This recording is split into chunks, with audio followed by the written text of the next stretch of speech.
Boa tarde a todos, né, e a todas. Vamos dar início agora a esta nossa sessão de apresentação de trabalhos do Seminário de Educação Legislativa do CEFOR. O tema processo político do Poder Legislativo. A gente tem vários trabalhos super interessantes aqui para discutir. Tá? Esse evento está sendo transmitido em tempo real pelo canal do YouTube na escola do CEFOR, da Escola da Câmara. Vai ficar disponível para visualizações futuras, né? As perguntas vocês podem fazer pelo WhatsApp da coordenação de pós-graduação da Câmara. O link está disponível na descrição do canal no YouTube, né? Para registrar presença, podem acessar o evento pela plataforma do seminário, no site do CEFOR, que o link também está disponível na descrição. Nós temos aqui 4 trabalhos. Um dos palestrantes inscritos, que tinha 2 trabalhos, ele teve outro compromisso, não pôde comparecer. Nós temos 4 trabalhos, cada um deles vai poder falar por até 15 minutos para apresentar os trabalhos, né? E em seguida eu vou recolher os comentários e perguntas, repassar para eles, e a gente vai ter um debate rápido entre os próprios apresentadores, né? Nós temos aqui 4 trabalhos, né? Eu vou colocar sendo apresentados aqui pelo Fábio, pela Yara, pela Ana Tereza e pelo João Tiago, né? E o outro colega, o Tiago, não pôde comparecer. Então, sem mais delongas, para a gente aproveitar bastante o tempo, nós vamos fazer todo o possível para terminar exatamente às 6 horas, em função dos compromissos de todos, né? Eu vou passar a palavra por 15 minutos ao Fábio, né? Com o trabalho. A pergunta é: quando modelagem de jogo sequencial sobre momento preferível para incentivo do executivo ao legislativo. Então podem, as pessoas que estão assistindo já podem fazer perguntas, comentários, e a gente vai recolher esses e transmitir para eles. Fábio, é com você.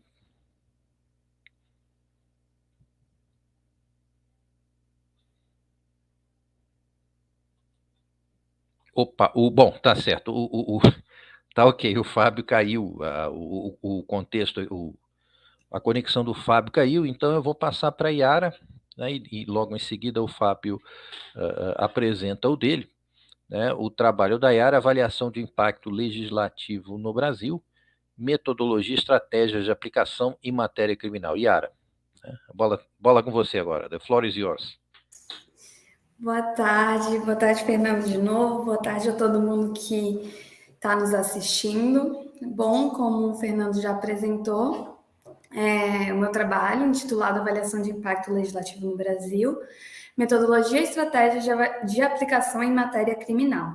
Bom, eu me chamo Yara Lopes, assim, hoje eu sou pesquisadora, sou mestranda em Direito, especificamente em Política Legislativa Penal pela UFSC, e a ideia é compartilhar um pouco dessas apreensões preliminares de uma pesquisa que ainda está a ser em andamento, não tenho resultados definitivos, mas algo que eu venho construindo e refletindo sobre.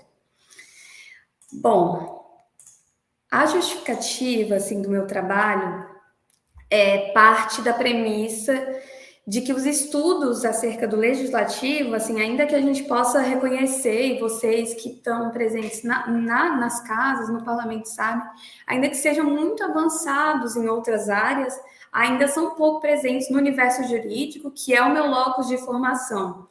Esse universo, para mim, como um diagnóstico, parece estar muito mais acostumado a ver a lei como um dado posto do que um dado a ser disputado, a ser construído, enfim. Então, portanto, tentar romper um pouco com esse distanciamento é uma das premissas e justificativa desse trabalho. Inclusive, a minha opção por vir apresentar num congresso, num seminário organizado pela Escola da Câmara e não, por exemplo, num seminário jurídico ou num seminário de ciências criminais, é exatamente tentar fazer com que esses mundos dialoguem e, com certeza, poder, assim, absorver um pouco desse conhecimento de quem está na prática, ou dos comentários, perguntas e tudo isso, e fazer com que esse distanciamento seja cada vez mais diluído, né? Bom, aí tendo isso em mente, eu diagnostico assim, que o Brasil ainda parece se apresentar um cenário legislativo muitas vezes conturbado, assim, especialmente em matéria criminal, e aí algumas adversidades, como a proliferação desenfreada de leis, carência de políticas baseadas em evidências, a incidência do populismo penal, que é um vetor muito importante para se pensar a política penal, a falta de transparência, experiências dos mecanismos de participação popular no processo legislativo, tudo são questões ou fazem parte de um amálgama que fundamenta e justifica a minha pesquisa como uma tentativa não só de diagnosticar toda essa engrenagem, mas também de pensar maneiras de melhorá-la, aprimorá-la, tudo isso. E aí que eu coloco que a minha pesquisa tem sustentação sobre duas ordens assim de análise, uma teórica e uma prática. Com a teórica, eu penso em assentar bases conceituais para uma referência de avaliação de impacto legislativo criminal. E também, né, dentro desse tópico, eu percebo assim, que o nosso país carece de produções científicas que contemplem exatamente o cruzamento entre a produção legislativa e o campo criminal, ou seja, focados em política legislativa penal. Portanto, eu realmente pretendo ingressar nesse campo e fortificar ele e criar uma comunidade científica um pouco mais sólida dentro dessa área. A dimensão prática, então, que eu penso, assim, eu diria até que é quase inerente ao recorte temático da minha pesquisa, porque, para mim, pensar academicamente o processo legislativo e os instrumentos que podem racionalizar ele, que podem aprimorá-lo, enfim, tudo isso, é partir do pressuposto de tentar promover efeitos que sejam produzidos na realidade. E aí eu entendo que, por um trabalho que consiga conciliar a literatura científica e a prática, quais são as condições fáticas que a gente tem para trabalhar, eu espero que sejam aumentadas assim as chances de geração de impacto, e também muito nessa minha função, né, da academia estar retornando conhecimento para o restante da sociedade que financia um dos meus estudos.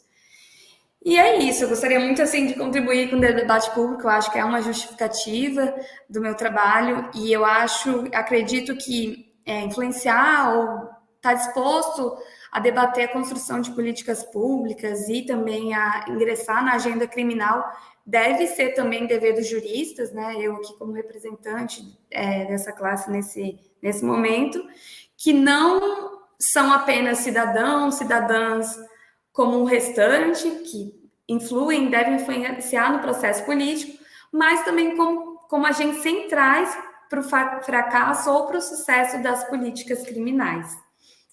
E aí, portanto, eu penso no problema da minha pesquisa, o problema central dentro desse cenário, mais especificamente examinar se é viável e necessário construir modelos prospectivo e retrospectivo de avaliação de impacto em matéria penal aqui no Brasil.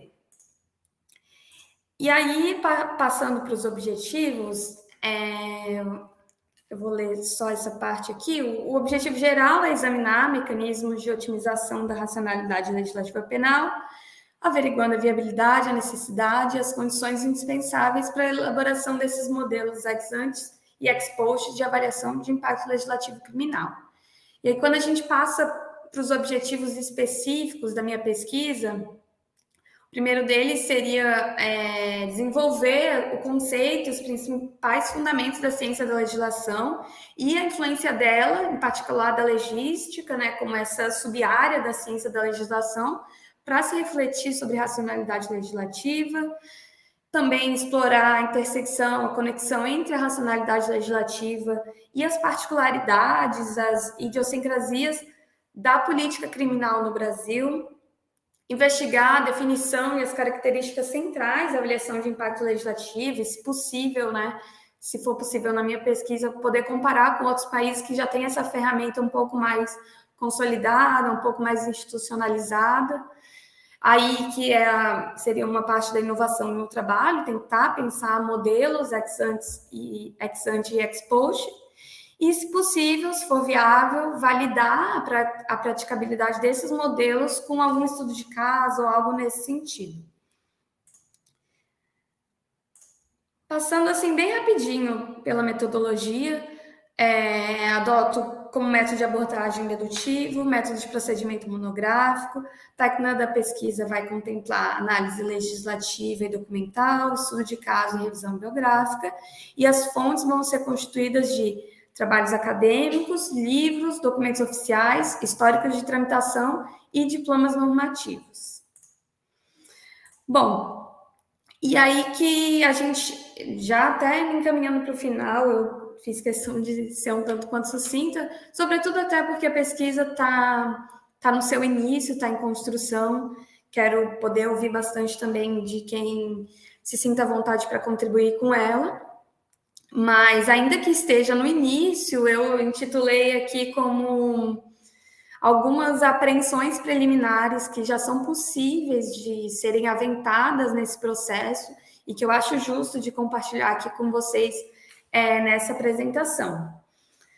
Bom, a primeira delas é que, ainda que existam no Brasil algumas normativas que assentem a viabilidade de alguma espécie de avaliação de impacto, né? A gente tem algumas, a própria Lei Complementar 95 de 98, com a alteração do decreto, já prevê alguma coisa, existe uma resolução do Senado, existe uma emenda constitucional nova, 109, enfim, ainda que existam algumas coisas que vão de encontro à proposta, ainda existe, de fato, uma norma, uma legislação que garanta efetividade, estruturação e viabilidade em âmbito federal dessa avaliação de impacto em matéria criminal, sobretudo, porque é um recorte substancial da minha pesquisa, que venho das ciências criminais, né? Dando continuidade,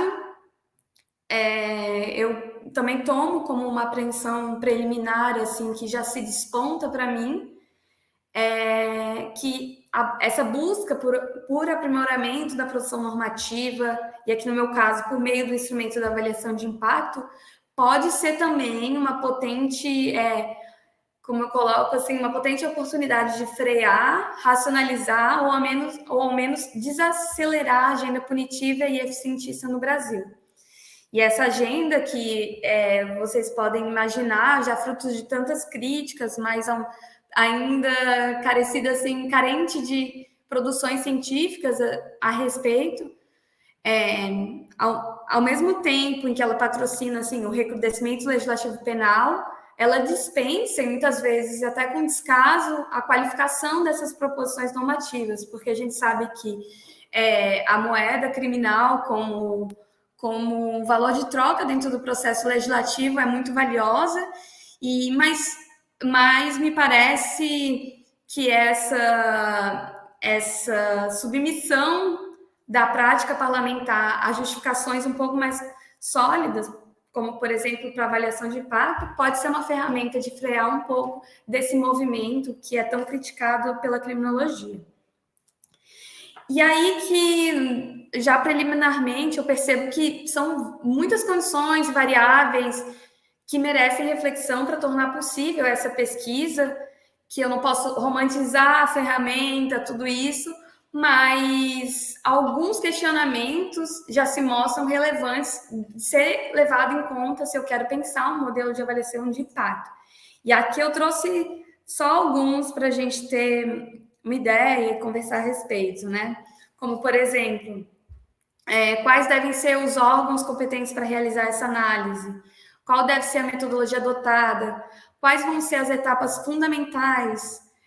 Quais são os critérios de utilização, obrigatoriedade ou eletividade desse instrumento? Ele vai ser usado em tudo ou não? Quais são os casos específicos? Quais são as diferenças centrais da análise prospectiva e da retrospectiva? Qual o momento devido para a apresentação? É no início do trâmite? É no meio? Espera-se que não no final, quando já muito próximo dos debates da deliberação, tudo isso. e também se é viável a participação de setores externos à sociedade civil para contribuir com a qualificação dessa avaliação e da identificação dos impactos dessa lei. E aí, partindo então para as considerações finais assim do meu trabalho, que dialogam um pouco com as apreensões preliminares, muito das minhas conclusões são levantar ponderações, acautelamentos e coisas que parecem ser indispensáveis para a gente concretizar e validar ou não essa minha hipótese, né? Para a gente levar a sério esse tema e não sugerir pouco consciente da realidade que a gente tem. E aí, por exemplo, eu coloco aqui como a gente tem que ter noção de que para que a avaliação de impacto legislativo criminal seja de fato incorporada à rotina parlamentar, dentre outras ponderações que a gente pode levantar, é fundamental que se estabeleçam de fato condições institucionais e administrativas para que servidores possam de fato executá-lo. Principalmente, a gente sabe, diante da alta quantidade de projetos em tramitação, a alta quantidade de demanda de trabalho, muitas vezes a consultoria legislativa, que eu reconheço que tem a prerrogativa para realizar, não tem como uma rotina, talvez um pouco institucionalmente mais sólida, enfim. Então, a gente tem que considerar as condições fáticas institucionais para que seja aplicada a avaliação de impacto. Também, como acautelamento, eu penso que é preciso a gente tentar romper ou tentar desestabilizar um pouco essa cultura política desvinculada da produção de dados e evidências. E isso é uma tarefa muito árdua, muito complexa, mas que, querendo ou não, é indispensável para o sucesso de propostas como essa que eu faço aqui. E tudo isso que eu coloco é levando em consideração, óbvio, o fato de que a avaliação não pode imobilizar o processo legislativo, ela tem que ser incorporada não de forma orgânica, porque ela pode vir como uma imposição, mas de forma que ela seja fluida ao longo do processo e do trâmite, né? E por fim, a minha última consideração é que a gente não pode projetar sobre avaliação de impacto legislativo, e eu imagino que seja uma ponderação que as pessoas que compõem a casa legislativa mesmo devem levantar, é que a gente não pode criar sobre ela expectativas muito superlativizadas, né, sobre seus efeitos, como se fosse a salvação do processo, a vitória da ciência dentro da arena política, algo assim. Mas sim a gente encarar de maneira sóbria, assim, como um mecanismo que é conveniente, que pode vir ajudar a reduzir disfunções, a reduzir incertezas e a incorporar um pouco mais de evidências dentro da produção legislativa. Bom, aqui uma bibliografia preliminar, mas nada que seja muito necessário de falar. E eu dou por finalizada a minha apresentação, agradeço muito a oitiva, agradeço muito o espaço e estou super aberta para as considerações. Yara, parabéns pelo trabalho e pela pontualidade, né? É bastante interessante. Agora sim, eu vou... as minhas intervenções vão ser muito rápidas, né? Simplesmente para passar a bola para um outro... para o outro apresentador. Agora sim podemos assistir ao Fábio, né, com o trabalho. A pergunta é: quando modelagem de jogo sequencial sobre momento preferível para incentivo do Poder Executivo ao Poder Legislativo. Fábio, com você agora.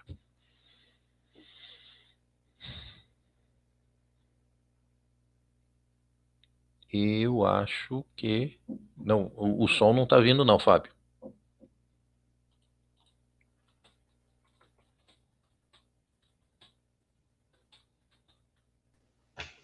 Um segundo.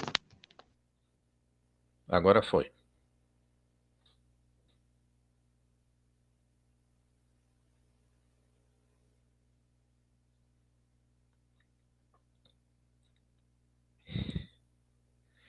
Não está chegando o som, Fábio.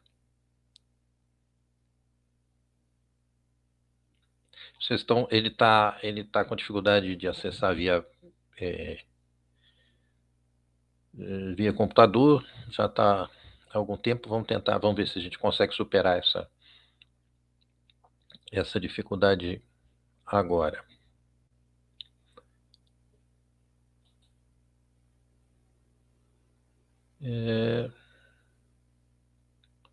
São as delícias do modo online, né? Mas é aquele que permite que a gente alcance a maior parte permite que a gente alcance o mundo inteiro, dê oportunidade a mais pessoas de participarem, de apresentarem, de assistirem. Então, esse custo vale a pena. Melhorou agora. Ok, agora foi. Agora? Tá. Bom, então peço mais uma vez desculpa por esse pequeno questão técnica, vou ver se continua audível. Então, bom, sem mais delongas, agradecer ao CEFOR pela oportunidade, mais uma jornada, uma troca de conhecimentos muito válida sobre o processo legislativo sempre. Agradecer ao professor Fernando pela direção aqui dos trabalhos e desde já também já me colocar à disposição para os questionamentos, comentários. E a ideia, vou fazer uma brevíssima apresentação. Eu sou Fábio Almeida Lopes, eu servidor da casa aqui há 20 anos e tenho trabalhado com essa questão do processo legislativo aí mais ou menos uns 12, 15 anos na parte acadêmica do processo legislativo, né?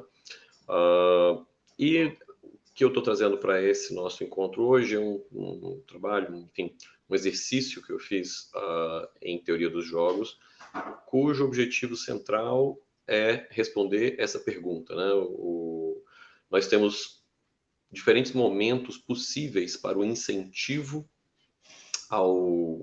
do executivo ao legislativo, no nosso formato de presidencialismo de coalizão.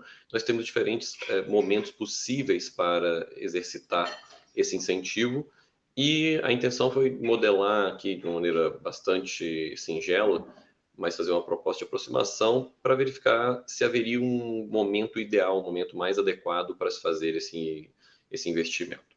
Então, a gente vai falar muito rapidamente sobre esse fundamentos teóricos que motivam essa pesquisa, o modelo em si, a solução e as conclusões encontradas.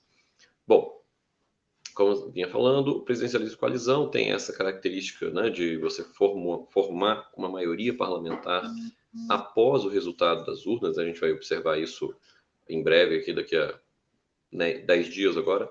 Nós teremos a oportunidade de observar esse processo se iniciar, né, com possíveis resultados das urnas, em que o executivo tende a construir uma coalizão centrada em incentivos que variam desde o aspecto ideológico, né, você compartilhar ali uma agenda ideológica, os cargos na participação no governo por meio de ministérios, autarquias, enfim, empresas públicas, órgãos do governo, em que você vai ter também um quinhão de poder sendo compartilhado entre os diferentes partidos que compõem a base, e de uma maneira mais direta, mais concreta, mais pontual, por meio das chamadas emendas, né, as emendas orçamentárias que os parlamentares podem implementar, podem aplicar dentro do nosso atual sistema. Do outro lado, a gente também tem que discutir um pouco, enfim, aqueles grandes poderes do presidente da República. Estou fazendo, claro, uma apresentação muito resumida aqui, né, desse debate, mas os poderes de agenda, né, o poder de dirigir ou influenciar a direção dos trabalhos. No nosso sistema, o presidente da República tem amplos poderes legislativos e uma influência muito forte na agenda. Até 2009, por meio das medidas provisórias, havia um trancamento basicamente constante da pauta, especialmente da Câmara dos Deputados. Então, você tem poderes legislativos, especialmente poder de agenda, concentrado na mão do presidente, e também, claro, o poder de veto, que é o objeto, que vai ser um objeto mais direto aqui do nosso trabalho. Então, também partindo agora já para a descrição do modelo, o cenário que foi apresentado aqui, que foi sugerido para esse modelo, foi de um governo que tenha construído aí uma coalizão com uma base confortável, mas que, na aproximação de um ano de reeleição, né, um governo incumbente que pretende se reeleger, tem a necessidade de operar um ajuste fiscal muito impopular, né? De fazer uma política fiscal ali de bastante impopular. E aí, como ele vai fazer, como incentivar a sua base nesse cenário? Obviamente, né, seria um ano de eleição no nosso sistema, ele também é um ano de eleição parlamentar. Então, para os parlamentares fazer a aprovação dessa matéria seria, digamos, correria um risco ali na sua, enfim, na sua conexão eleitoral. Então, a ideia foi trazer um jogo sequencial. Obviamente, os demais aspectos do modelo foram bastante simplificados. A gente não vai tratar aqui, por exemplo, de bicameralidade, enfim, da complexidade, nem mesmo não é o objeto desse modelo, nem mesmo a participação da oposição nesse processo. Porque, enfim, no ano de reeleição, uma matéria impopular, o comportamento default da oposição seria contrário de qualquer forma, então não interessa para o objetivo do modelo. Então, em termos de teoria dos jogos, foi um jogo sequencial de informação perfeita, os conjuntos de informação são unitários e a gente vai ter 2 rodadas por ator e isso vai nos levar a formar 4 subjogos. Na primeira rodada, o governo decide se ele vai apresentar essa proposta impopular e incentivar, e já oferecer o incentivo por meio das emendas, se ele vai apresentar a proposta e não incentivar, não oferecer esse incentivo nesse momento, ou se ele vai decidir não apresentar. E aí, em resposta a essa primeira rodada do governo, na sequência, os parlamentares da base têm 3 opções também. Aprovar da forma como o governo propôs, aprovar com uma emenda de caráter populista, ou seja, amenizando os impactos impopulares dessa política fiscal fictícia, ou não aprovar. Dependendo do resultado, especialmente a gente vai observar, no caso, se a matéria for aprovada da forma original, não faria sentido o governo vetar. Se a matéria for não aprovada, evidentemente não há mais participação, o jogo se encerra. Então, para o caso número 2 aqui na primeira rodada dos parlamentares da base, nós teríamos que, com uma aprovação com emenda populista, o governo se veria diante de uma nova escolha, de vetar e apresentar um incentivo, vetar e não apresentar um incentivo, ou não vetar. E aí, diante, evidentemente, de um veto, seja com incentivo ou sem incentivo, os parlamentares da base vão ter a sua segunda jogada, na segunda rodada, com a opção de derrubar o veto ou não derrubar o veto. Então, esse é o modelo em linhas bastante gerais. Acho que tivemos aqui um probleminha na imagem. Deixa eu ver se... a imagem ficou corrompida aqui pela nossa apresentação. Prejudica um pouco o nosso... enfim, a nossa discussão. Mas, essencialmente, a gente consegue... Isso aqui é a representação do jogo de forma detalhada, mas a gente vai subdividir ele... Quando a gente fala em 4 subjogos na teoria dos jogos aqui, a gente está falando um jogo, o jogo geral, o jogo do todo, e os 3 subjogos aqui. O primeiro jogo, que acontece na primeira rodada, um jogo que acontece caso seja aprovado com a emenda populista e não tenha havido o incentivo na primeira rodada, e o último jogo, o terceiro jogo que a gente vai analisar, caso tenha havido o incentivo na primeira rodada e também tenha havido uma emenda populista. Então vamos para as tabelas, que vai ser suficiente para a gente fazer esse debate. Bom, essencialmente, aqui eu não vou utilizar o tempo da nossa apresentação para, enfim, explicar no detalhe cada uma das tabelas, mas apenas o resultado. Então a gente vai solucionar cada subjogo e encontrar o seu equilíbrio. E o equilíbrio que a gente encontra é que para o governo a melhor jogada seria apresentar e não incentivar.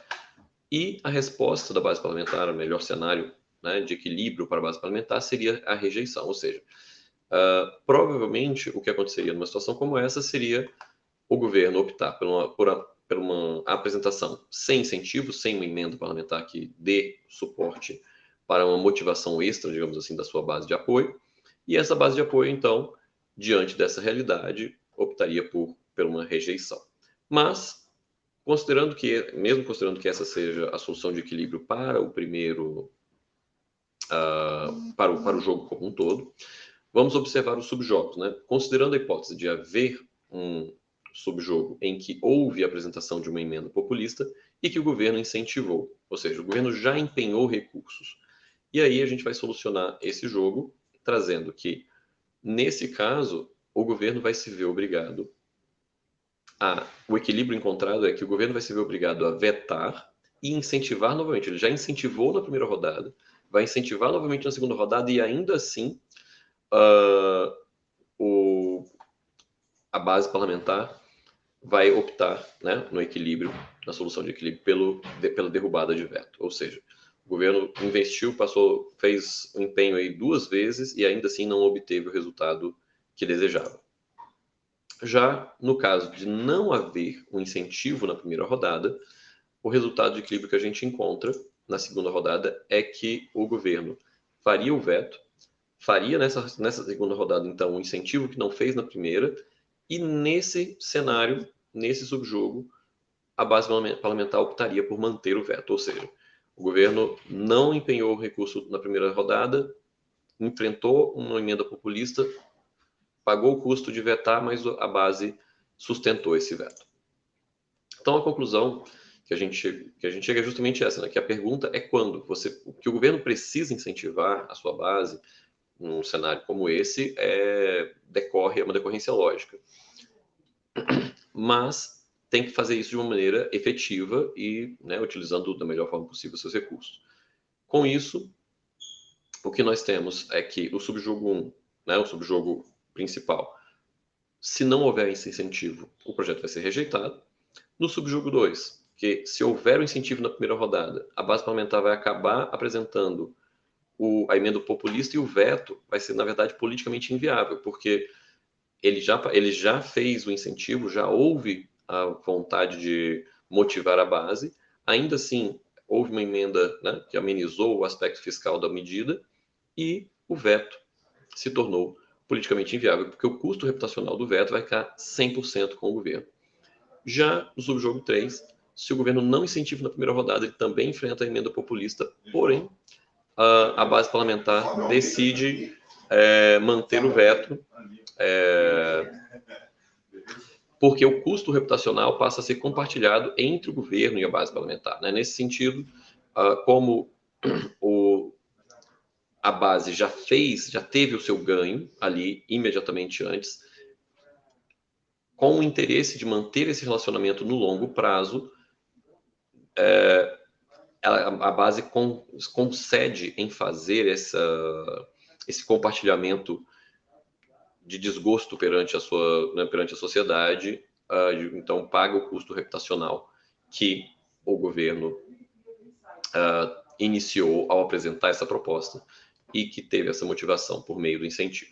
Então, em linhas muito gerais e, claro, de uma forma muito sucinta, essa foi a proposta do nosso estudo, do nosso exercício, de aplicar para uma situação que, na verdade, qualquer semelhança com a realidade é mera coincidência, né? Como diziam antigamente nas novelas. Então, a ideia foi trazer um exercício para uma situação realística, claro, muito simplificada, mas para chegar a uma conclusão de se haveria um momento preferencial para essa escolha, para esse incentivo, e a gente encontrou, então, a possibilidade na segunda rodada, ou seja, na rodada do veto. Vale mais a pena para o governo botar a matéria para debate, esperar o resultado numa negociação sem tantos incentivos para, finalmente, na hora decisiva, na hora do veto, colocar um incentivo suficiente para a sua base manter essa decisão. Então, essa era a contribuição, fico também à disposição, agradeço mais uma vez ao Sephora, ao Fernando, aos outros expositores e boas ordens. Ok, obrigado, Fábio, né, uma excelente exposição, bem rápida, enfim, mas sem perda nenhuma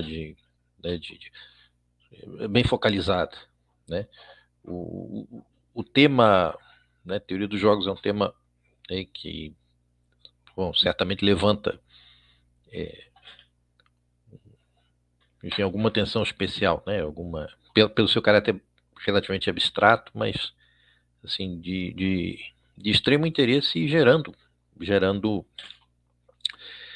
consequências, né? Ou seja, explorando consequências, possibilidades alternativas. Obrigado, Fábio. Agora eu vou... me parece que a Ana Tereza e os demais colegas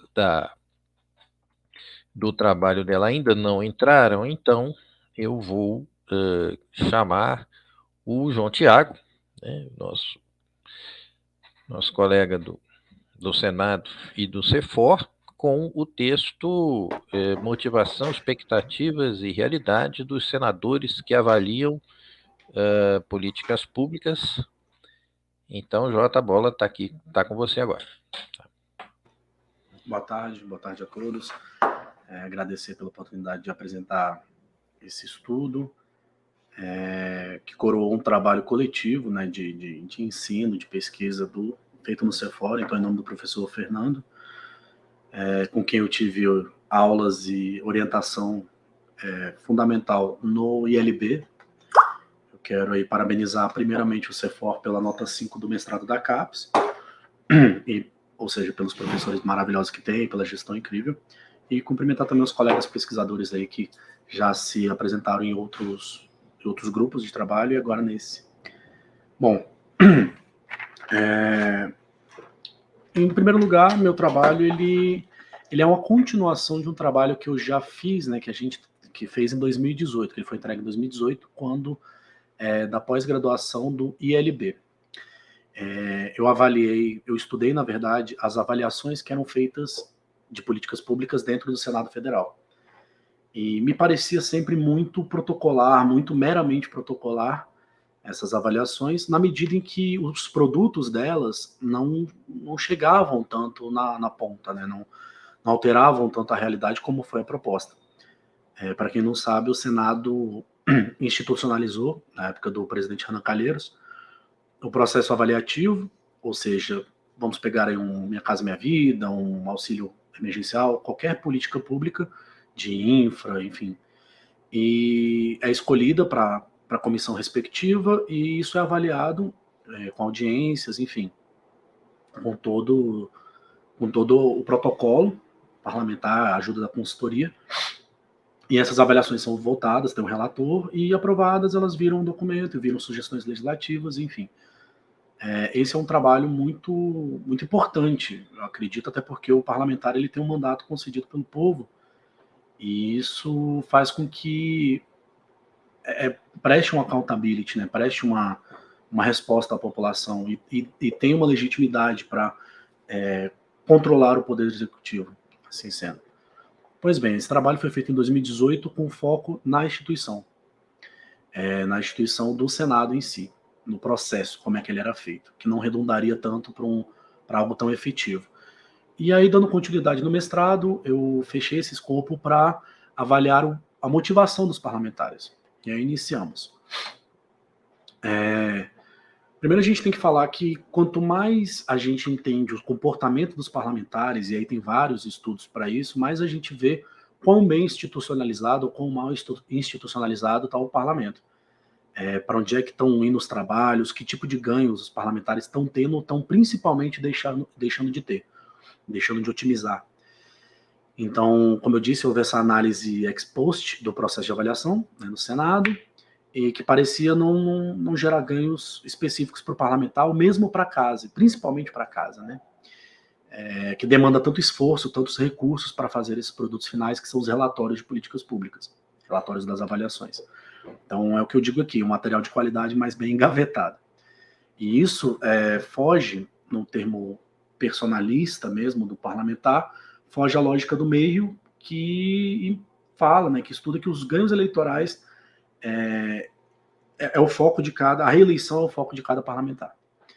Então, a gente vê que não tem ganhos eleitorais desses produtos, não tem uma divulgação expressiva no próprio meio institucional da TV Senado, da Rádio Senado, e não tem embates condizentes com essa arena política. Então, cumprindo uma função meramente protocolar, ou seja, para você ter uma ideia, se a gente tem uma política pública do governo sendo avaliada e um parlamentar de oposição é o relator dessa avaliação, não foi percebido nenhuma crítica assim, mais contundente, nenhuma politicagem, vamos botar assim no melhor sentido da palavra, no uso político dessa ferramenta, então, no parlamento ela precisa existir?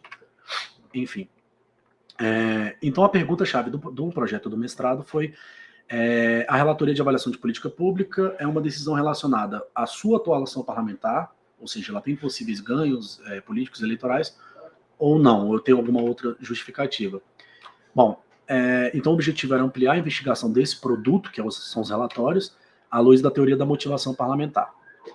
Então, como eu disse, me chamou muita atenção, principalmente a falta de publicização dos relatórios e o não aproveitamento institucional e político deles. É o famoso fator gaveta, né? O relatório vai para a gaveta.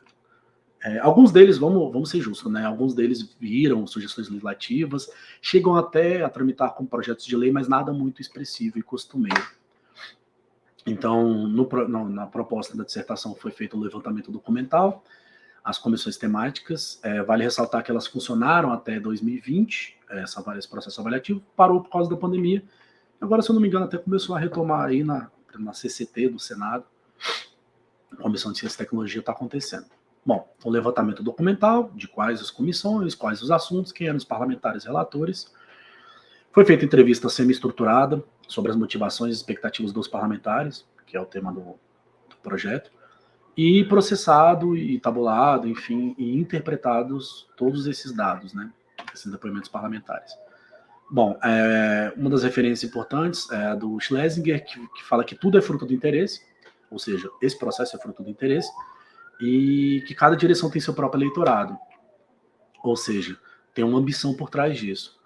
Então, se a gente, novamente eu falo, se a gente não tem um ganho parlamentar institucional, isso à luz do processo em si, não da motivação parlamentar, por que será que eles fazem isso, né? Por que será que despendem esse trabalho, esse gasto de papel? Bom, e para onde é que vai o parlamento também, né? A institucionalização é muito importante, como eu disse no começo. O Senado, basicamente, ele é fruto das escolhas dos parlamentares e do trabalho da burocracia, né, da máquina em si. E o Volden Wiseman, eles falavam que o legislador efetivo, né, eficiente, ele usa sofisticadamente as instituições legislativas. Então, quanto melhor ele usa, né, melhor ele desempenha o papel dele. E melhor ele presta uma accountability. Bom, então, esse processo ele foi feito inicialmente, quando aprovado, para controlar o Poder Executivo, controle horizontal do Poder Executivo, já que, como eu disse, o Legislativo tem um mandato submisso ao voto popular, e, enfim, e essa arena de conflito ela é benéfica para o meio termo, né, da política, isso é benéfico para a sociedade. Bom, e aí esse processo avaliativo ele tem, só para contextualizar, ele tem um processo feito, um manual feito para isso, ele é institucionalizado direitinho, é prevista a seleção do tema, designação do relator, aí um calendário de avaliação, execução do calendário e a votação do relatório de avaliação. Esse relatório ele tem que conter o diagnóstico, as recomendações do legislativo ao executivo e as recomendações feitas para o próprio parlamento em forma de projetos de lei, decretos, enfim, requerimentos, tudo isso. Bom, outro fator importante, outro conceito importante é o controle na ótica do McCubbs e Schwartz, que é o que me chamou muita atenção. Ele fala que os controles feitos pelo parlamento ao Poder Executivo, eles são de dois tipos. Ou ele tem um patrulhamento policial, ou seja, o Police Patrol Oversight, que o Congresso ele examina tudo, ele faz uma patrulha policial no que está acontecendo no governo federal e determina se, enfim, está violando metas legislativas, está violando a população de alguma forma, enfim. E cerceia isso, desencorajando esse comportamento, na parte que cabe a ele, é claro. Ou Fire Alarm Oversight, né? Ou seja, supervisão de alarme de incêndio, que é quando são instalados instrumentos dentro do parlamento, que a população, que a sociedade organizada toca esses alarmes, né? Eles ficam alerta e não os parlamentares em si. E aí também fica aquela pergunta para os senhores todos, qual que é o melhor, né? Qual seria o melhor controle? O que daria mais certo? Ou mais legítimo? Então foi feito um levantamento dos relatórios de forma quantitativa, categorização se foi aprovado, quais foram os relatores e qual o produto final deles, e se houve exposição na mídia institucional da TV Senado e tal. E as entrevistas semi-estruturadas mesmo, com perguntas diretas e interpretação objetiva e subjetiva. Bom, então, o roteiro das perguntas, para que serve, como são feitas as avaliações, se o parlamentar está inteirado dos pormenores da tramitação, qual que é o papel do senador que relata essas avaliações e o que é feito com os relatórios. Isso aí é para aferir o conhecimento institucional do parlamentar. Bom, parte 2, motivação. O que motivou ele a assumir? O que ele pensa que motiva a assumir essa relatoria de avaliação? Se as expectativas dele foram cumpridas, se houve dificuldades, se vê diferenças, por exemplo, nesse processo de aprovação, se existe diferença entre uma avaliação de política pública e o trâmite de um projeto, né, legislativo em si, projeto de lei. E na última, da terceira parte, com relação aos ganhos pessoais. Se ele imagina que houve algum ganho institucional, se houve algum ganho eleitoral perante, né, o público que ele quer atingir para uma futura eleição, ou para prestar contas. Se houve um ganho político dentro do parlamento, ou seja, se ele ficou melhor visto, se ele causou uma sensação de seniority, né, de experiência com determinado assunto ou não. E se houve algum ganho social, da forma de prestar contas, principalmente.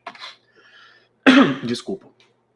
Então, as relações aferidas foram funcional, se ele cumpre papel junto aos colegas, social, prestar contas, eleitoral, né, de votos, ipsis literis, e rivalidade, né, que beneficiaram ou contrapor o poder. Ou se não teve nenhuma relação. Isso foi o que a gente aferiu. Bom, o corpus da pesquisa foram 5 dos 27 senadores que avaliaram. Foram 27 senadores que avaliaram durante esse período de 4 anos. E esse escopo que eu peguei de 5 senadores foi justamente porque houve o término de mandato de uns, porque virou, né, 2016, 2014, ali até 2018. Outras pessoas que estavam indispostas a falar, ou falta de contato mesmo, enfim. Ou arrependimento das pessoas que deram entrevista para mim e que não quiseram que publicasse de alguma forma, mesmo anonimamente. Elas foram publicadas de forma anônima. Dentro desse corpus, 4 foram da base e 1 de oposição, que conseguimos, né, fazer essas entrevistas. Bom, e achamos o quê? Que não houve a dificuldade em tramitar e aprovar esses relatórios, ou seja, não teve embate. Esse embate que a Maria das Graças Rua fala que é tão importante assim para a produção legislativa. E aí tem as aspas, né? Eles são feitos e aprovados quase simbolicamente. O problema é dali para frente. A aprovação não é tranquila. Os parlamentares acreditam que não houve um ganho eleitoral, ou seja, isso vai contra a visão de Mayhew. Abre aspas, né? Acredito que o ganho é muito mais de conhecimento, de evolução do que ganho eleitoral. Não é uma peça para se usar em campanha política. E eu, particularmente, assim, agora eu, fora a parte pesquisadora e né, sem tomar lados, eu acredito que seria uma peça maravilhosa, né? Você avaliar uma coisa que está sendo implementada, enfim. E a maior parte foi feita pelos relatórios da base, e mesmo após a troca de governo, em 2016, por exemplo, eles seguiram com o mesmo teor. Então, se ele avaliava de uma forma neutra ou positiva o governo atual, quando trocou o governo para um governo de oposição, ele também tinha o mesmo tipo de conceituação dos relatórios. E os senadores, eles estão muito pouco ou nada inteirados dos pormenores. Para onde é que vai, o que acontece, o que vira, qual produto, subproduto.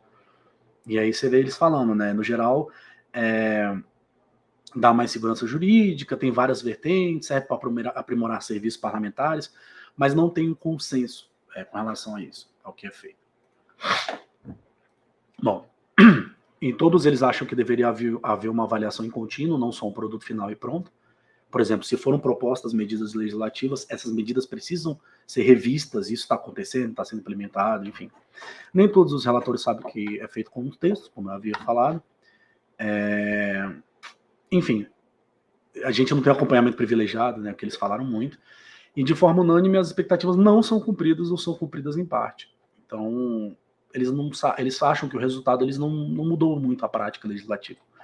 Ou seja, acho que o principal problema ali é a falta de institucionalização, em primeiro lugar, dos parlamentares, para motivá-los a entender essa ferramenta, que para mim é importantíssima, né? Uma ferramenta assim, temos um pessoal qualificado, temos a consultoria para fazer, e não é aproveitada, assim, não é aproveitada politicamente, para fins sociais, para fins de poder para as relações de poder dentro da casa, enfim.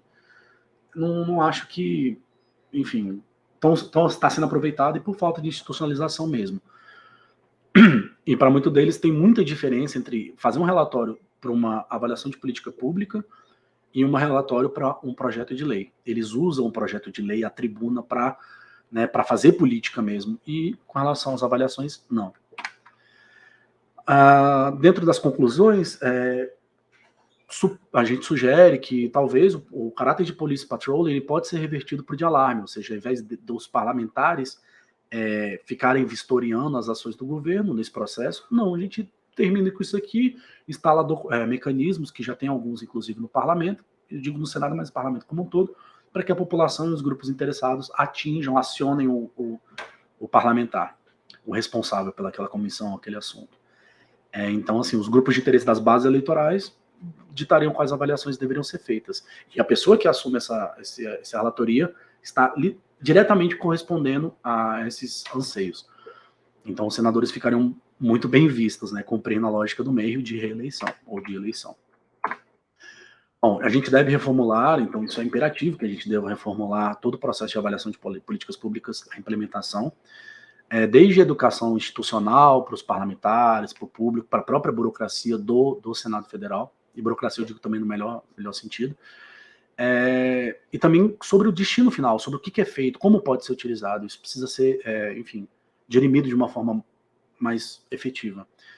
E o que chama atenção desse processo é que os parlamentares que querem demonstrar o domínio sobre algum assunto, do tipo, parlamentar X é o homem da educação, aí ele avalia uma política educacional. Aí tudo bem, tem motivação, mas não varia muito disso aí. E sob a pena realmente de não haver razões para que essa prática se mantenha no Senado, porque tem custo de tempo, tem custo de papel, tem custo de tudo, né? O Senado precisa reestruturar essa prática, dando mais valor à própria prática, né? E uma melhor definição.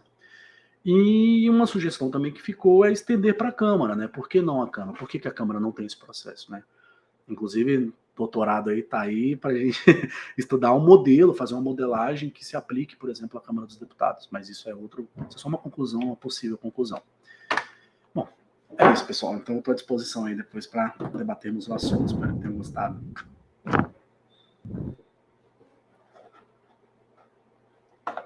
Obrigado, João. Também uma expressão bem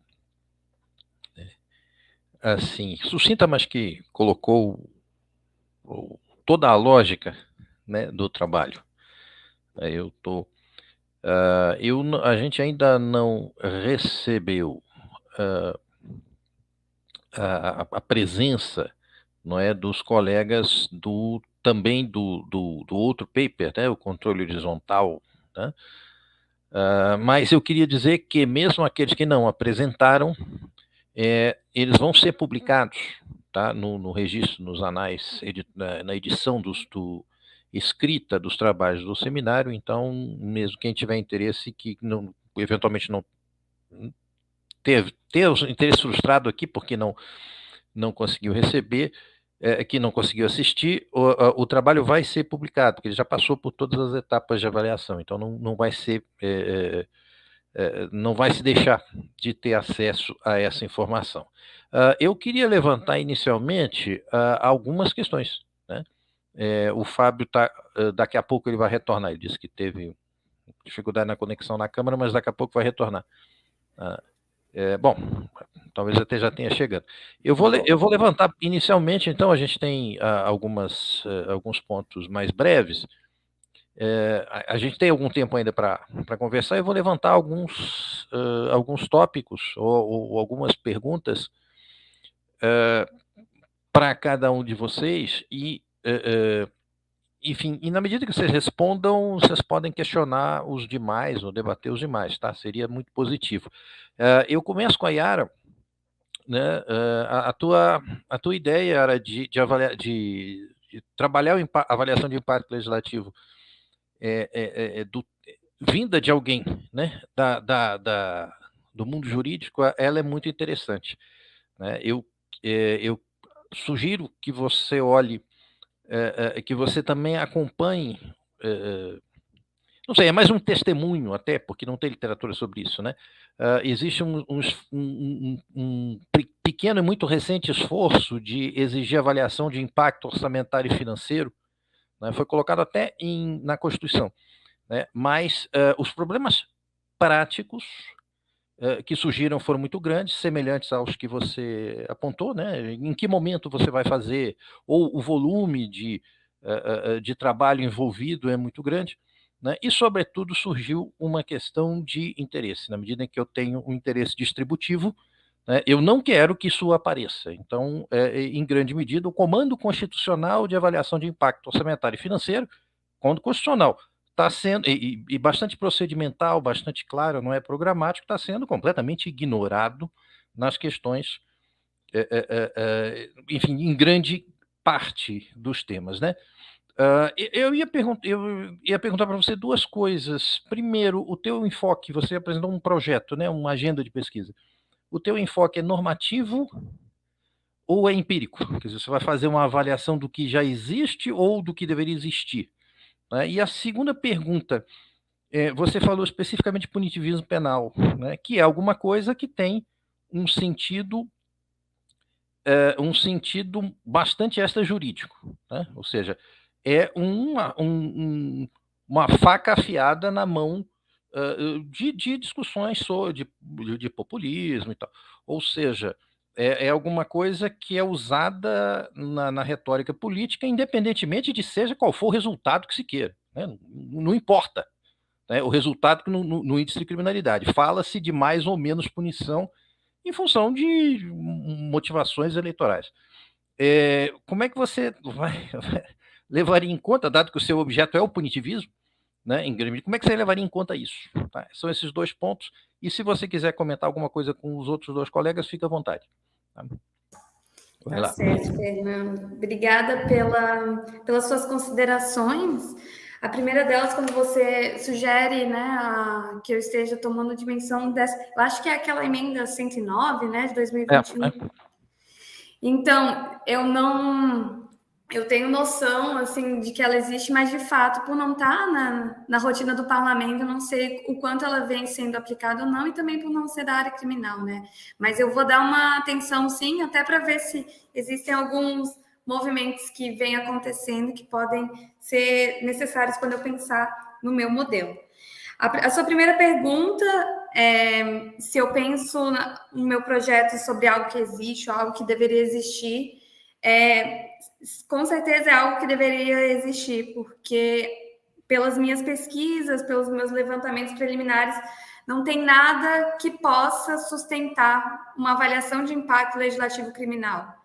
O que existem são regulamentos que facilitam a avaliação de impacto regulatório, em áreas como, por exemplo, impactos econômicos ou algo assim, mas a questão criminal carece de qualquer fundamento. Realmente são medidas que vêm sendo aplicadas, sustentadas realmente pela posição particular daquele que é o parlamentar ou daquela que é a principal força interessada. Então, não tem nenhum parâmetro. Então, a inovação viria desse ponto, realmente construir algo em terra arrasada, em algum parâmetro. E a sua segunda pergunta era sobre o punitivismo, sobre como lidar com o punitivismo, né? Então, isso é uma pergunta realmente muito difícil, assim, para todo mundo que está atento às ciências criminais. Só que a gente não vê muita gente querendo disputar o espaço legislativo para isso, né? Às vezes a academia diagnostica, mas não sabe como lidar com isso na prática, como um problema público mesmo. E uma das hipóteses que eu levantei para tentar frear isso é condicionar a avaliação de impacto a situações muito específicas. Eu ainda não tenho certeza em que eu vou usar, mas, por exemplo, só um exemplo que eu percebo que pode contribuir nesse movimento é tornar obrigatória para projetos de lei que intentem aumentar a pena ou agravar a punição, algo nesse sentido. Até porque a gente sabe que seria impossível condicionar toda e qualquer proposição criminal à avaliação de impacto. Isso realmente imobilizaria o trâmite.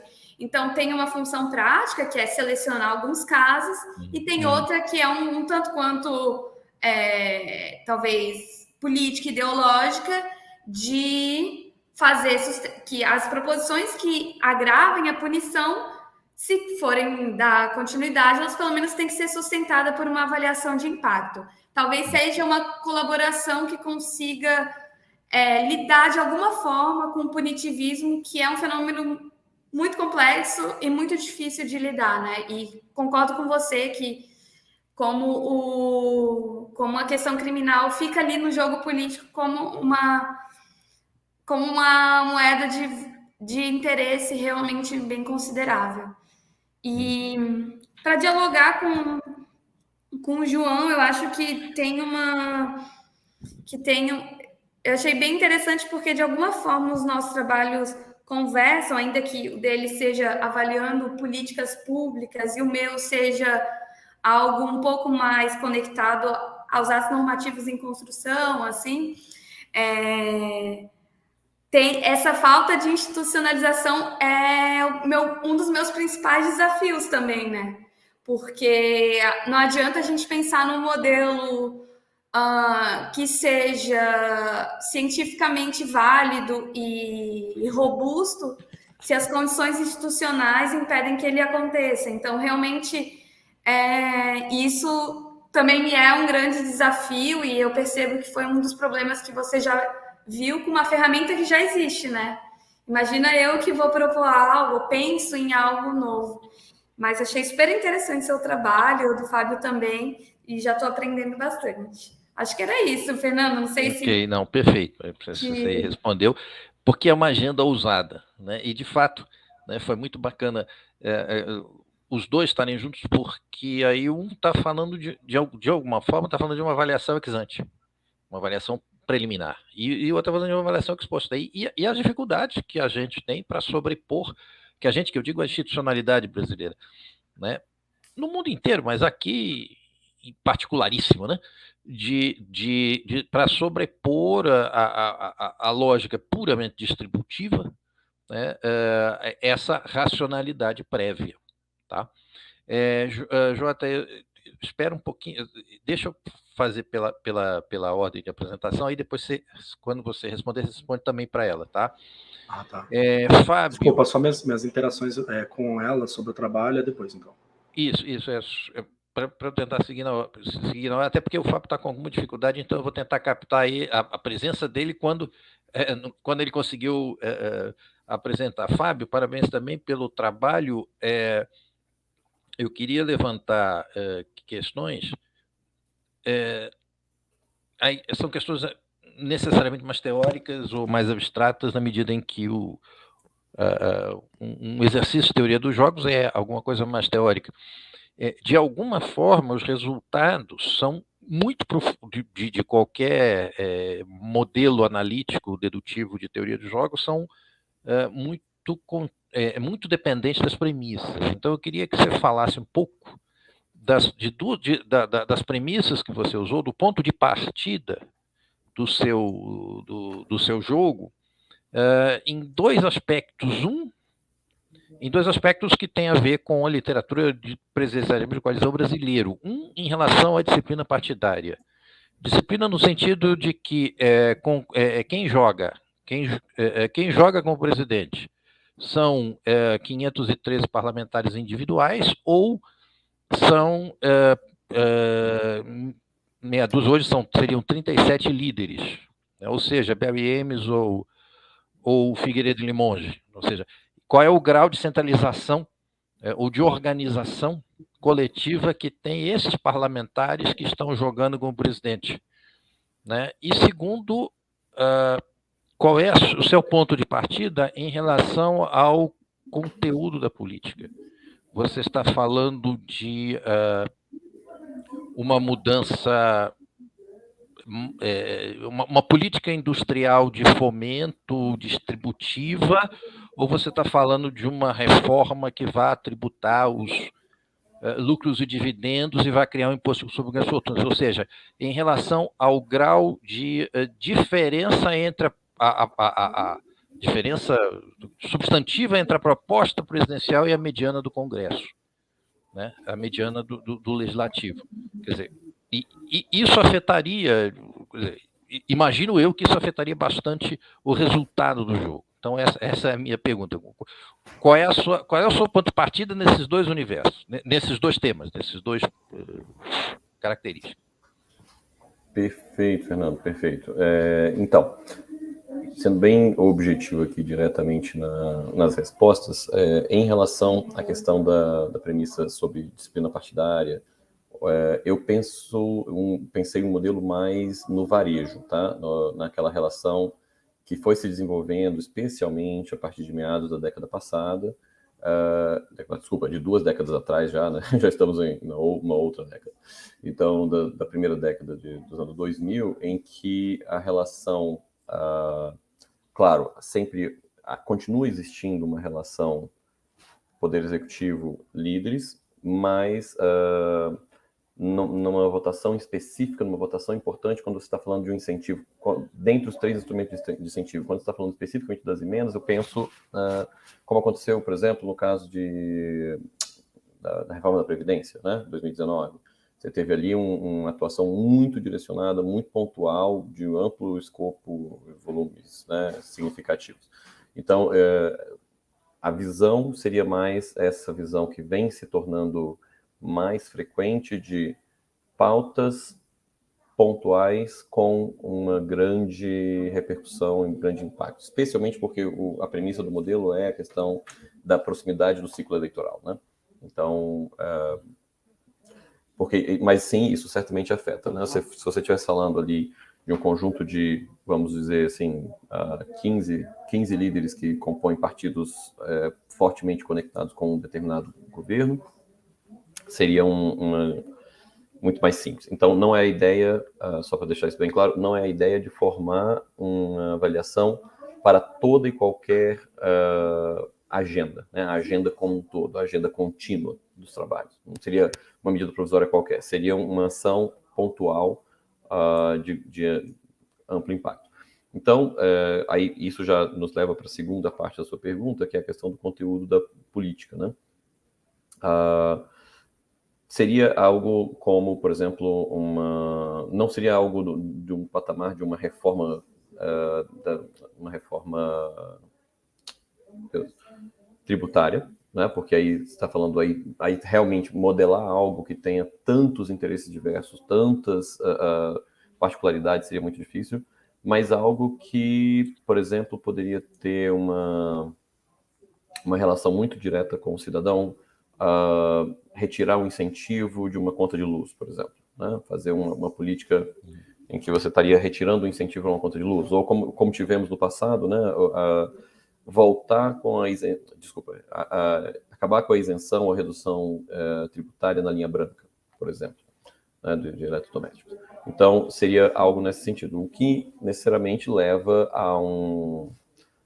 a baixar um pouco esse sarrafo para o congressista mediano, que está muito, muito mais próximo, porque a comunicação é muito simples, né? Seria uma temática de uma comunicação muito simples. Então, a ideia foi levar a um extremo, ou estressar o modelo, para algo que fosse mais próximo do parlamentar, né? O impacto ali no seu nome na hora do voto. Essa é a ideia. Para justamente oferecer uma visão para o governo de qual seria a sua melhor estratégia nesse cenário. E aí eu já aproveito também, Fernando, para fazer os cumprimentos aos colegas, ao João, à Yara, em especial porque esse tema da avaliação de impacto legislativo, né, seja avaliação de impacto legislativo ou seja avaliação de políticas públicas, né, você ter é algo fundamental. Eu achei extremamente pertinentes os comentários sobre o condicionamento à realidade, né? Assim, não adianta a gente estava ali nos slides finais, ali nas conclusões, desse condicionamento à realidade, né? Não adianta a gente ter uma visão de que vai solucionar tudo a partir de uma avaliação, não é uma panaceia, mas, sem dúvida, é um passo, né? A democracia se constrói com o tempo, com a frequência. Nós temos instituições fortes que vão, aos poucos, se tornando melhores à medida que a sociedade entende e consegue também fazer suas cobranças. Em especial, eu queria comentar que no ano passado nós tivemos um trabalho, foi solicitado um trabalho, consultoria de elaboração de uma proposta de um novo regimento. Né? O trabalho não é público, infelizmente, porque o grupo de trabalho dos deputados que fez essa demanda não concluiu pela apresentação. Mas uma coisa que eu posso adiantar é que essa temática da avaliação de impacto legislativo foi bem trabalhada. Nós fizemos, inclusive, uma audiência pública cujo ponto central era esse, com participação de um grupo de pesquisadores em legística lá em Portugal, lá da Universidade de Lisboa. Enfim, vou tentar colocar aqui para o grupo no chat o link dessa audiência. E também sugiro, assim, caso o interesse de vocês nos temas, tanto no caso de políticas públicas, quanto também na avaliação de impacto legislativo, a OCDE tem um material muito interessante, tem melhores práticas, manuais muito interessantes sobre isso, e é algo que deve ser discutido na próxima legislatura aqui no Brasil, diante do processo, do avanço do processo de acessão à OCDE. Então, a diferenciação entre uma avaliação ex ante, ex post da legislação, tem bastante material interessante para ser discutido pelos colegas. Enfim, mais uma vez, parabenizo pelas apresentações e fico, mais uma vez, à disposição de todos. Um grande abraço. Obrigado, Fábio. Entendi. Você mais ou menos modelou a maior parte das transações que o presidente pode ter que lidar, né? Muito interessante. Perfeito. Eu vou. Já tem perguntas do auditório, do público, tá? Eu vou passar nessa primeira rodada para o Jota e depois eu vou retornar para, ou seja, quem fez perguntas vai vê-las refletidas aqui no nosso debate. João Tiago, interessante, a sua ideia do alarme setting é muito interessante, ou seja, né, fazer com que, de alguma maneira, para a construção reputacional, o parlamentar utilize isso. Né? Talvez não, como você disse, tem um espaço muito limitado, porque a conexão eleitoral do parlamentar, em geral, né, ela não é em cima não é a reputation building, né, não é a construção em função de que ele é o cara da educação, ele é o cara do DENIT, ele é o cara da Codevasf, ele é o cara do prefeito. Então, as conexões eleitorais baseadas em defesas pontuais, como você percebeu, né, elas podem existir, mas elas são limitadas, geralmente na área geralmente parlamentares eleitos em grandes centros, então é um pouco difícil. E você também, o teu resultado também aponta para uma distinção. Você citou o Maccabi Schwartz, né? Eles um pouco, a visão original deles é que alarmes de incêndio são a solução, né? São um aumento, são a nova forma. Depois mesmo, alguns 10 anos depois, eles repensaram, olha, não adianta alarme de incêndio se não tiver bombeiro. Né? Então, eu levanto o alarme de incêndio, o firefighting, agora é a terceira categoria, quer dizer, atividades que o sistema de controle, em geral, o sistema de accountability faz em função do alarme de incêndio que foi disparado. Né? Então, como você apontou, houve até uma certa atividade, mas o que o legislativo fez em cima disso? Né? Eu tenho um pouco essa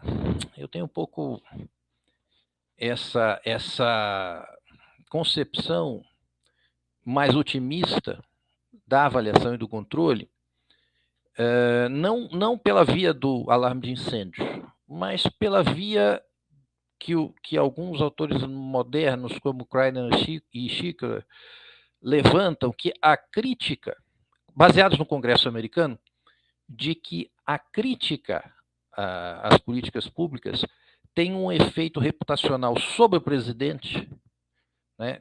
O presidente apanhar na imprensa, né? Porque não comprou, enfim, não posso falar, estamos em campanha eleitoral, mas o presidente apanhar na imprensa sistematicamente em função de achados fortes sobre o 6 de janeiro na invasão do Capitólio, por exemplo, tá? para dar um exemplo de campanha eleitoral fora, né? Isso teria um efeito que seria o mais poderoso efeito que o Congresso poderia causar ao presidente, que o parlamentar individual ou o partido poderia causar ao presidente, porque o processo legislativo, a capacidade, né, de vencer os obstáculos do processo legislativo seria quase que inacessível, se não para o partido que controlasse a maioria, né? Em que medida e aí a minha pergunta, em que medida essa nova opção, essa nova possibilidade que é aventada,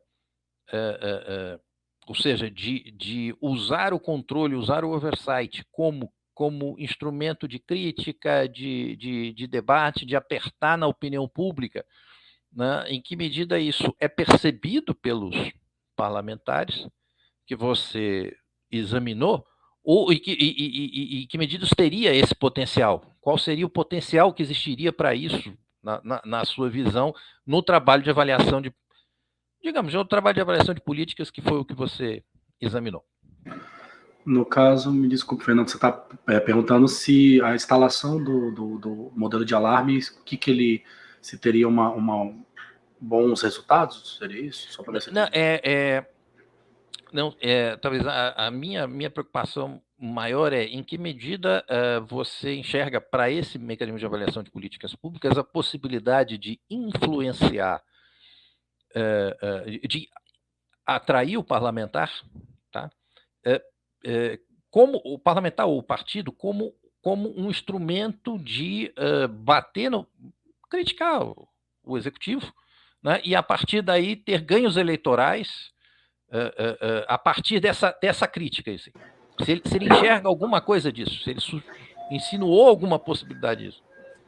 Bom, a possibilidade de... Porque, na verdade, assim, tudo é produto, né? Tudo é um produto que pode ser utilizado pelo parlamentar. Esse é o primeiro ponto, né? Vai dar vontade do parlamentar de utilizar aquilo. Isso é um fato. Quem manda na máquina toda aqui é o parlamentar.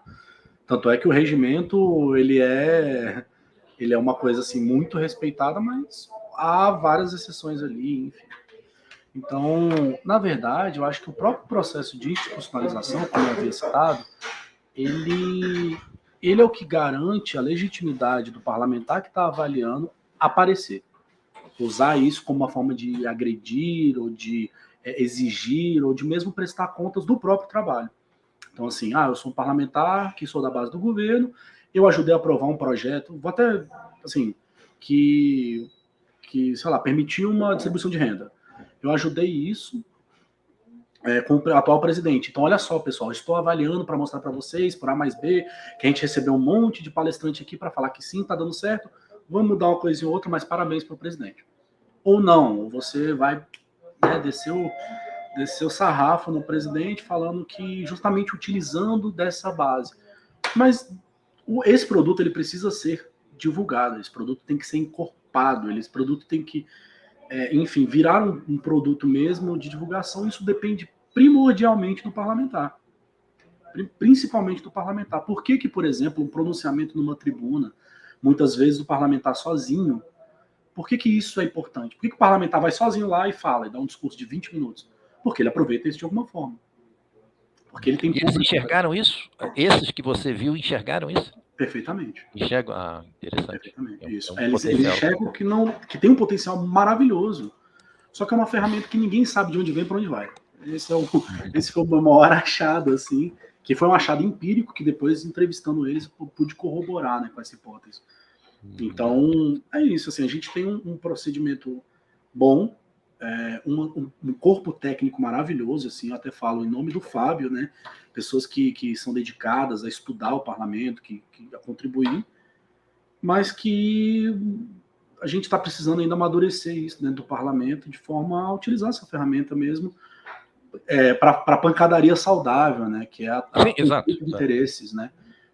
Então é isso. E o alarme, assim, qual que é o negócio do alarme? É que você talvez não consiga convencer o parlamentar de que o alarme é bom.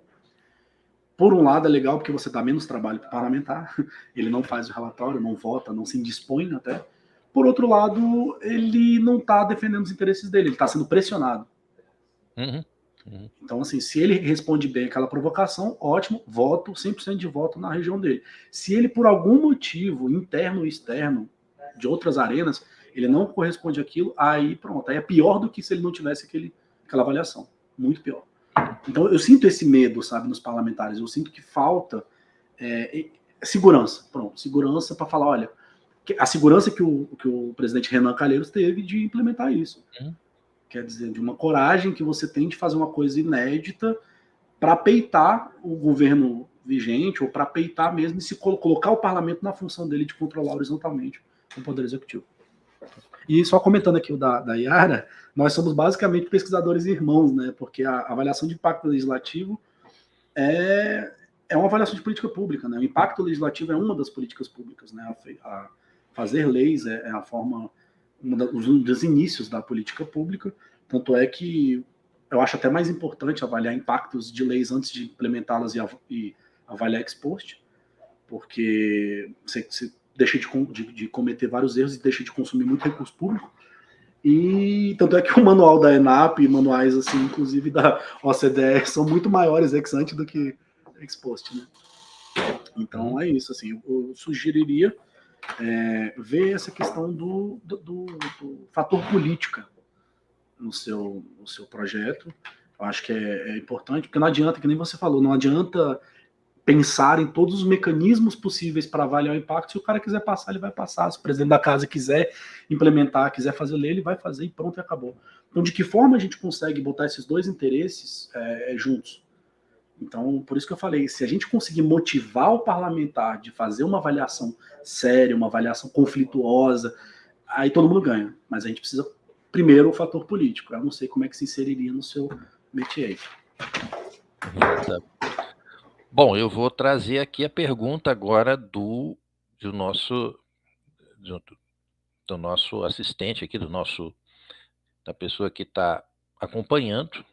Agradecemos até a atenção dele, é o Ivan Capdeville Júnior, da Escola do Legislativo da Assembleia Legislativa de Minas Gerais, né, que ele fez uma pergunta para a Yara. Não lhe parece que a avaliação de impacto legislativo deveria medir de algum modo o custo da impunidade também?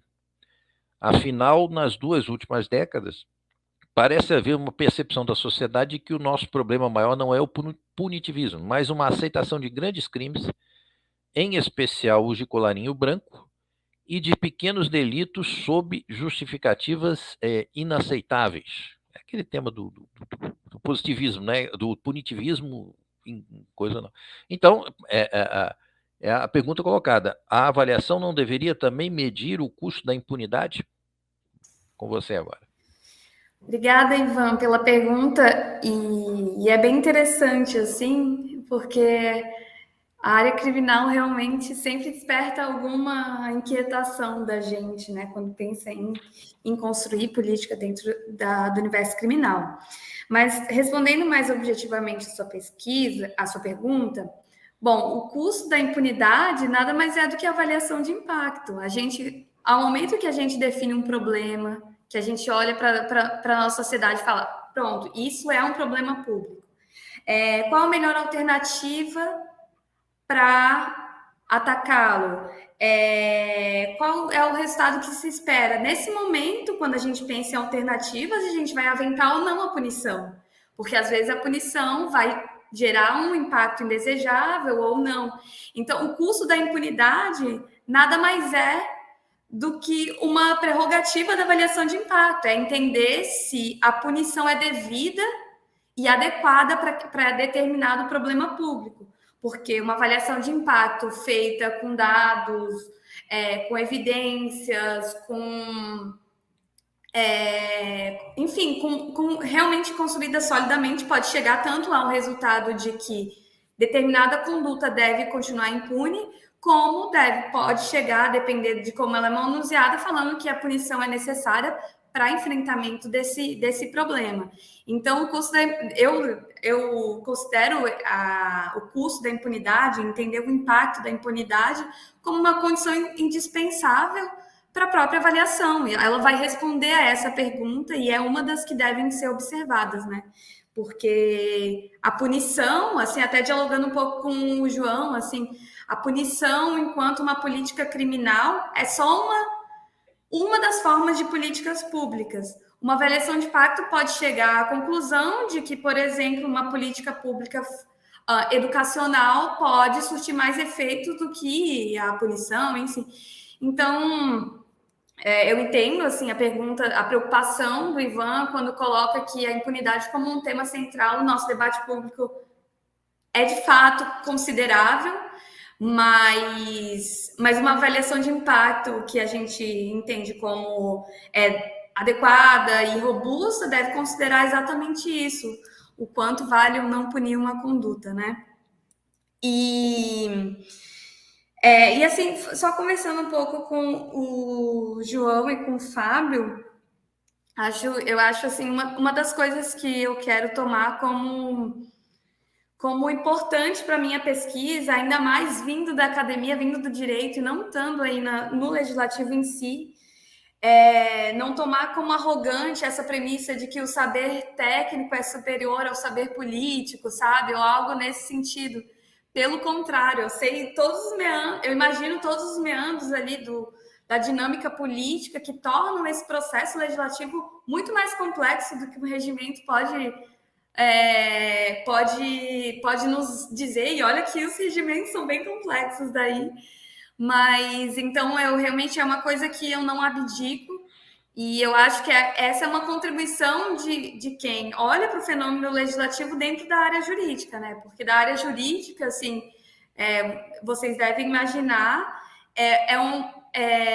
existe uma condenação assim do legislativo, sabe? Porque principalmente na área criminal, a gente parte desse diagnóstico de que é uma área muito sensível, muito violenta, então tudo que o legislativo faz é ruim, o legislativo não sabe lidar com o problema, o legislativo não contribui, enfim. E eu não quero de forma alguma cair nesse reducionismo que eu acho muito perigoso, mas ao mesmo tempo a gente não pode abdicar, assim, até como o Fábio falou, né, de contribuir para melhorar, porque realmente existem muitas disfunções nesse processo e a gente não pode também ficar cego quanto a isso, né? E é isso, João, parto da premissa de que política legislativa é política pública, então tá conectado uma coisa na outra, né? Pode ser ex ante ou ex post. E vou dar uma olhada nas coisas da OCDE, Fábio, também sei que a Comissão Europeia tem várias coisas, inclusive vai ser importante para a minha pesquisa esse olhar, sobretudo com os países europeus que já têm uma tradição um pouco mais sólida em avaliação de impacto. Acho que é isso, e Ivan, espero que eu tenha respondido a sua pergunta. Obrigada. Ok. Não, eu acredito que você foi bem completa até na resposta. Talvez a minha leitura do subtexto aqui da pergunta, né, seria o background sociopolítico, né, de que existem dois direitos penais. O direito penal do colarinho branco e o direito penal da rua, né? Então, talvez talvez o discurso político do punitivismo ele seja esgrimido para a rua, né? Seja esgrimido para a rua, defendido para a rua e seja problemático, relativizado para o direito penal do colarinho branco. Essa é um pouco a história passada, e aí uma avaliação de impacto legislativo vai ter até uma oportunidade de diferenciar essas duas, não sei, imagino que teria uma oportunidade de diferenciar esses dois pontos.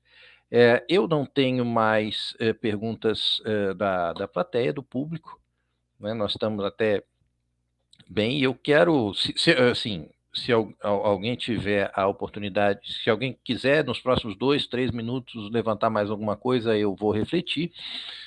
Antes de passar para um comentário final de cada um, aí fiquem à vontade de dizer, eu só queria mostrar o seguinte, em uma mesa redonda que a gente fez aqui, quantos flashes de conhecimento apareceram sobre, especificamente, atividade legislativa. Se você olha para o programa desse seminário, são várias mesas, né, que mostram a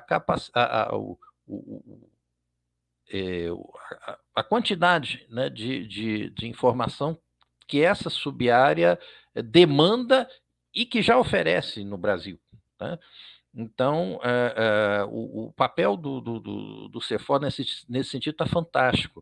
Quer dizer, por mais que seminários gerais da ANPAD em administração, seminário da BCP, por mais que eles tenham grupos temáticos de estudos legislativos, dificilmente essa riqueza toda vai aparecer num seminário generalista ou num programa de pesquisa generalista. Então, o espaço que a gente tem para desenvolver dentro do legislativo é muito grande, né? E o papel que o CEFOR faz é muito, muito significativo.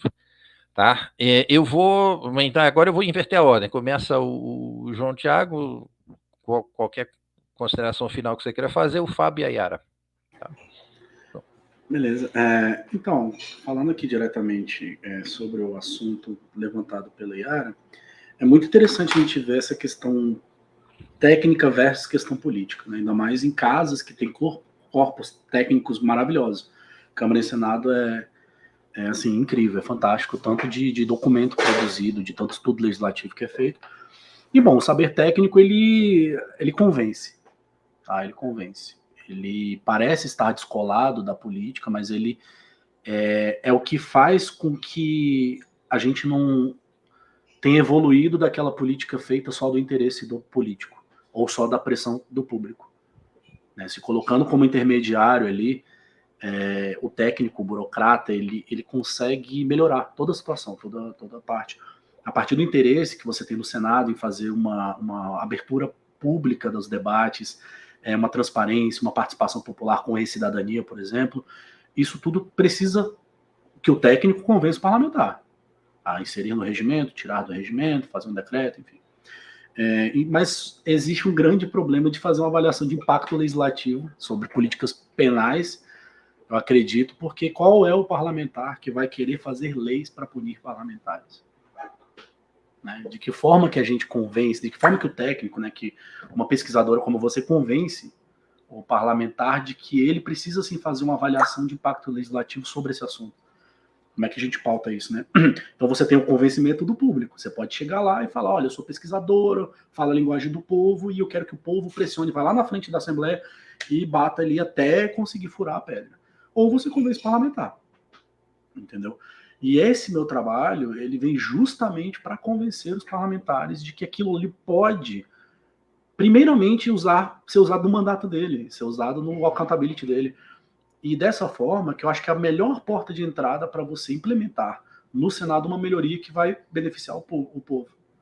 Né? Você vai criar conflitos que vão tirar médias como é que é o nome? Soluções médias entre o bom e o ruim e tal. Você tem um conflito que vai produzir projetos legislativos que beneficiam o público. Porque isso vai estar sendo visto, isso vai estar sendo divulgado. Um vai querer divulgar mais que o outro, um vai querer fazer mais que o outro, mas isso tem que partir. A porta que eu encontrei foi essa. Por isso que me chamou muita atenção trabalhar a motivação parlamentar e não somente a estrutura. A estrutura foi trabalhada em 2018. O professor Fernando aí está de prova, né? A gente trabalhou a estrutura, mas isso aí você vai fazer um relatório e falar assim, gente, está precisando mudar. Tá, e aí?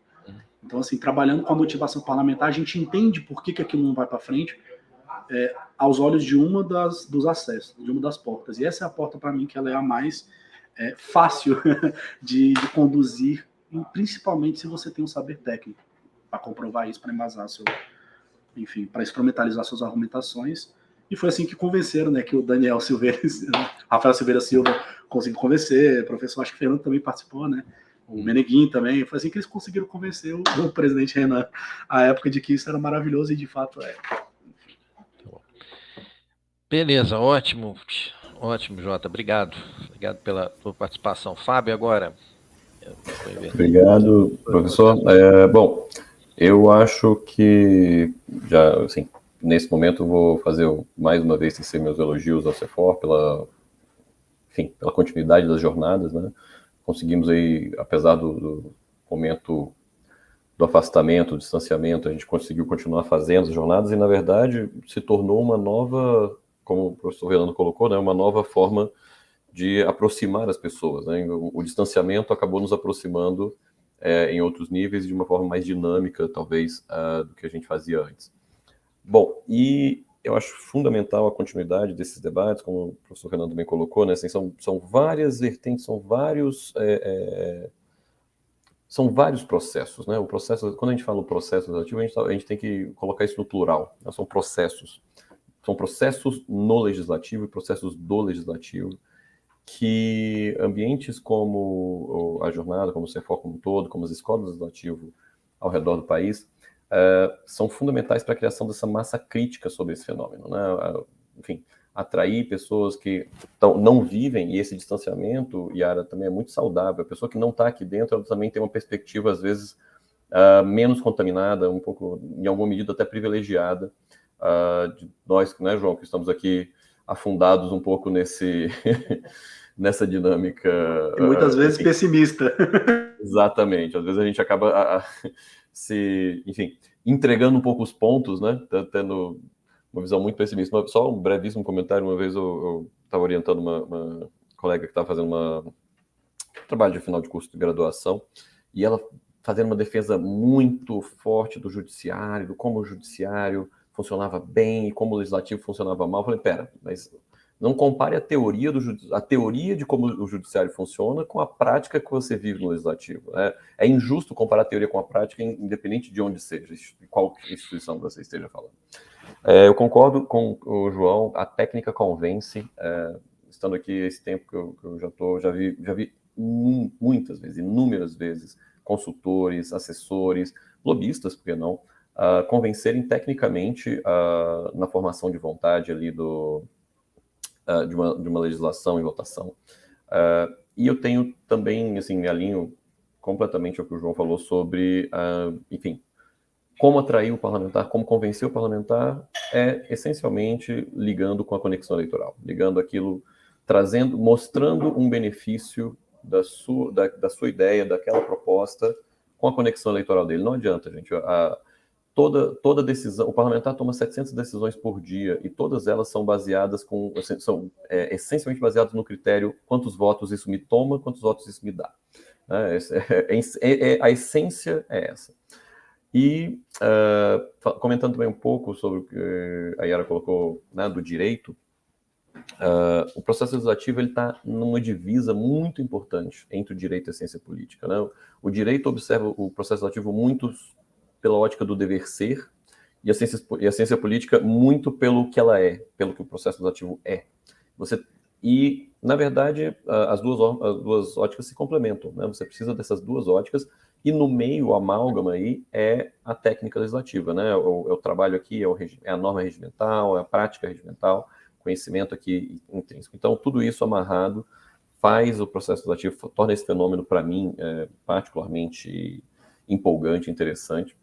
E também, e aí, assim, hoje eu percebo que ainda existe uma carência muito grande na formação do jurista, né? O jurista, ele tem uma carência muito grande sobre o processo legislativo. Melhorou um pouco nos últimos anos, nos últimos 5, 8 anos. Existem algumas iniciativas em determinadas faculdades, universidades, para aprimorar esse conhecimento, até porque existe um mercado de trabalho muito intenso, né, crescendo sobre isso. Mas é impressionante para mim como a maior parte dos juristas trabalha com a lei a vida inteira, sob diversas óticas, e desconhece como a lei é feita, né? Assim, não acompanha, não quer entender, não faz questão nenhuma de entender como a lei é construída. Inclusive aquela constante comentário sobre a vontade do legislador, né? Não existe nada mais abstrato do que você tentar encontrar a vontade do legislador na norma gerada. E me despeço, me prolonguei um pouquinho nessas palavras finais, mas me despeço falando algo que eu me recuso a participar de qualquer atividade ligada ao processo legislativo sem comentar, que é a importância, a relevância do processo legislativo reside no fato de que é o processo legislativo que dá legitimidade à norma gerada.